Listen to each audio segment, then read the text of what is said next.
Well, it all came from that huge victory for the former vice president in South Carolina. It really was a blowout win for Joe Biden, and simply Pete Buttigieg and Amy Klobuchar showed no path to victory going down the road. They saw that they couldn't compete in more diverse states like South Carolina, where the African-American population is pretty important, and they overwhelmingly backed Joe Biden. So seeing that they had no chance of winning more delegates down the road, especially in Super Tuesday, they felt, as they'd been saying for months now, that unity had to prevail and that they did not want to be the candidates responsible for the fact that a moderate was not going to be able to compete with Bernie Sanders, because that's really what's at stake there. The moderates really gathering together, joining forces in order to stop Bernie Sanders, who is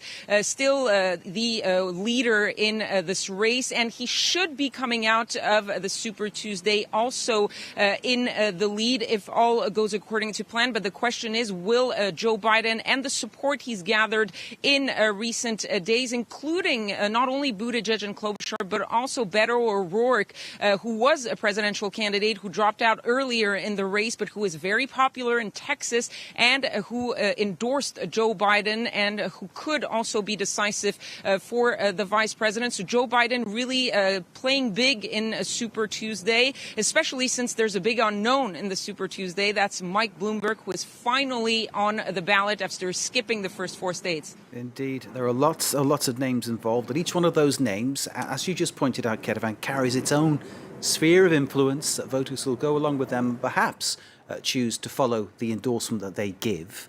The question I have next is about Bernie Sanders.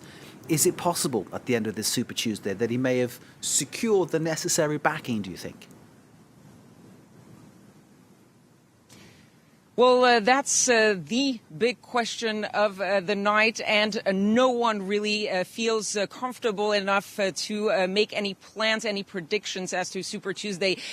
Everyone pretty much expects Bernie Sanders to win overall this Super Tuesday, but the question is, will he have that overwhelming lead that cannot be caught up in the rest of the voting states in this Democratic primary? And that could go down to several states, of course, California and Texas, where there's a large Latino population, where the Democratic voters are much more progressive than in the rest of the United States. But Joe Biden, with those supports from the other moderate candidates, that support and that strengthening of the moderate lane might mean the difference between Joe Biden not reaching the 15% threshold, that means winning delegates, and actually winning delegates and narrowing that win for Bernie Sanders. So that's going to be really the key point to watch out for. And it seems like the West might go to Bernie Sanders. The South, like Alabama, North Carolina, might go to Joe Biden. And then there's going to be